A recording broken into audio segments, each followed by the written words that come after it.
ഞാൻ കരുതി വേറെ എന്തെങ്കിലും വല്ലാവുന്നു. ഇതൊക്കെ ഇത്രയും ബ്ലോക്ക് വരുന്ന കാരണം അല്ലെങ്കിൽ ഇവിടെ മൊത്തം ബ്ലോക്കാണ് ഇവിടെ. അതിൻ്റെ ഇടയിൽ കൂടെ അങ്ങനത്തെ പ്രതിഷേധം കൂടി കൊടുത്താൽ പിന്നെ എന്താ ഉണ്ടാവുക? ഒരു സൈഡ് കൂടെ ഓടിക്കേ, ഈ 2 റോഡ് കൂടെ ഓടിക്കണേ.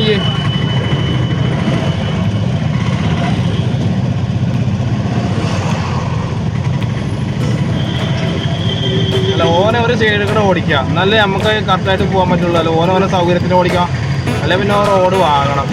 ഇല്ല,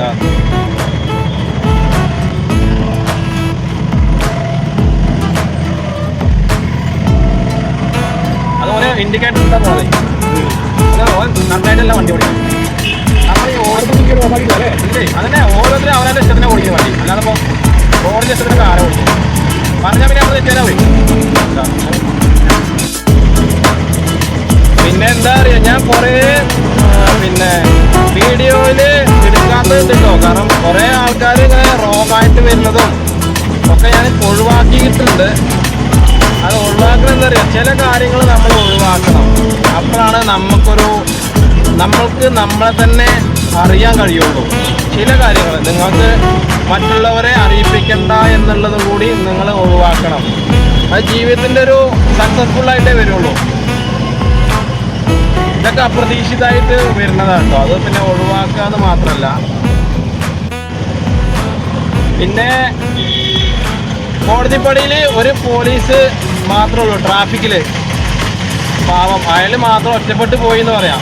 കാരണം എന്താ വെച്ച് കഴിഞ്ഞാൽ മൂപ്പർക്ക് മുണ്ടാനും പറയാനും ആരും ഇല്ലാത്തൊരവസ്ഥയാണ്. ഞാൻ അയാളെ എന്നല്ല, മൊത്തത്തിൽ ഞാൻ ഡിപ്പാർട്ട്മെൻറ്റിന് കളിയാക്കിക്കൊണ്ട് പറയല്ല, നല്ലത് തന്നെയാണ് പറഞ്ഞത്. കാരണം ഒരാൾ നമ്മുടെ കൂടെ ഉണ്ടാവുക പറഞ്ഞത് വലിയ സന്തോഷമുള്ള കാര്യമാണ്. ഒരാൾ നമ്മുടെ അടുത്ത് മിണ്ടാതിരിക്കുക പറഞ്ഞാൽ നമ്മൾ ശരിക്കും ദരിദ്രനാണ്.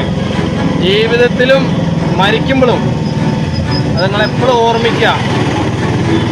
ഒന്നാമത് എനിക്കാരുമില്ല കേട്ടോ, മിണ്ടാനും പറയാനൊന്നും ആരുമില്ല. അപ്പം ഞാൻ എൻ്റെ ഒരു സന്തോഷത്തിന്, എൻ്റെ സന്തോഷം കൂടി നിങ്ങൾ കാണുന്നുണ്ട് എന്നുള്ളൊരു ബോധ്യത്തിലാണ് ഞാൻ ഈ കാര്യങ്ങളൊക്കെ പറയണതും ചെയ്യണതൊക്കെ.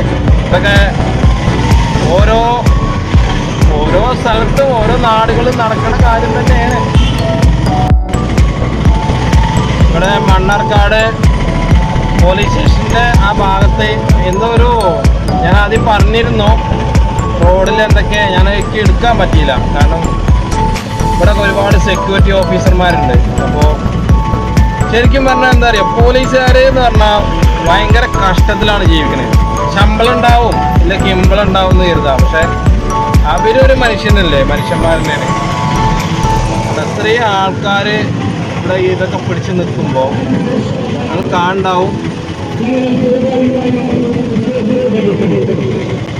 റോഡിലൊക്കെ ഇങ്ങനെ ചെയ്യാറുണ്ട് വളരെ മോശമുള്ള കാര്യമാണ്. കാരണം എന്താ വെച്ച് കഴിഞ്ഞാൽ ഓരോ ആളുകളും ആവശ്യത്തിനാണ് റോഡിലൂടെ യാത്ര ചെയ്യണത്, ഓരോ അർജൻറ്റ് വിഷയങ്ങൾക്ക്. ഇപ്പം കൂടുതൽ അർജൻറ്റ് വിഷയങ്ങളാണുള്ളത്. അപ്പോൾ അതും കൂടി ഒരു ബുദ്ധിമുട്ടാണ്. ഇത്രയും ആളുകൾ ഇങ്ങനെ പാസ് ചെയ്യുമ്പോൾ ഇവിടെയുള്ള സാറന്മാരും അതേമാതിരി പോലീസുകാരും ട്രാഫിക്കിൽ നിൽക്കുന്ന ആൾക്കാർക്ക് ഭയങ്കര ബുദ്ധിമുട്ടാണ്. അവരൊക്കെ സ്വയം ശമിക്കുന്നുണ്ടാവും. പക്ഷേ നമുക്ക് പ്രതിഷേധിക്കാം, അത് റോഡിലാവരുത്. വേണമെങ്കിൽ പോലീസ് സ്റ്റേഷൻ്റെ ഉള്ളിൽ കയറി പ്രതിഷേധിക്കാം, കുഴപ്പമില്ല, നല്ല കാര്യമാണ്. പ്രതിഷേധം എന്ന് പറയുമ്പോൾ നമുക്ക് കുറച്ച് അടിയും കുറച്ച് കുത്തും തല്ലും ഇതൊക്കെ കിട്ടണം. അപ്പോഴല്ലേ പ്രതിഷേധം എന്ന് പറയുമ്പോൾ അതിനൊരു ശക്തി ഉണ്ടാവുള്ളൂ. ഇത് പ്രതിഷേധം എന്നല്ല പറയും, ഇതൊരു അഹങ്കാരം എന്നാ അറിയാം. ശരിക്കും പറഞ്ഞാൽ ഞാൻ കേരള സർക്കാരിൻ്റെ അടുത്ത് പിന്നെയും പറയാം, നിങ്ങളെല്ലാ പോലീസുകാരുടെ കയ്യിലും ഒരു തോക്ക് കൊടുത്തുവിടുക. തെറ്റ് ചെയ്യുന്ന കാണുന്നവരെ 1 വട്ടം 2 വട്ടം 3 വട്ടം ക്ഷമിക്കാനുള്ള അവസരം കൊടുക്കുക. 4ാമത്തെ വട്ടം അവരെ വെടിവെച്ച് കൊല്ലുക. കാരണം ഓരോ ജീവനും പുതിയതായിട്ടുണ്ടായിക്കൊണ്ടിരിക്കുകയാണ്, ഓരോ ജീവനും മരിച്ചുകൊണ്ടിരിക്കുകയാണ്. അപ്പോൾ അതിൽ പ്രസക്തി ഇല്ല എന്നാണ് എൻ്റെ ഒരു സ്വന്തമായിട്ടുള്ള അഭിപ്രായം.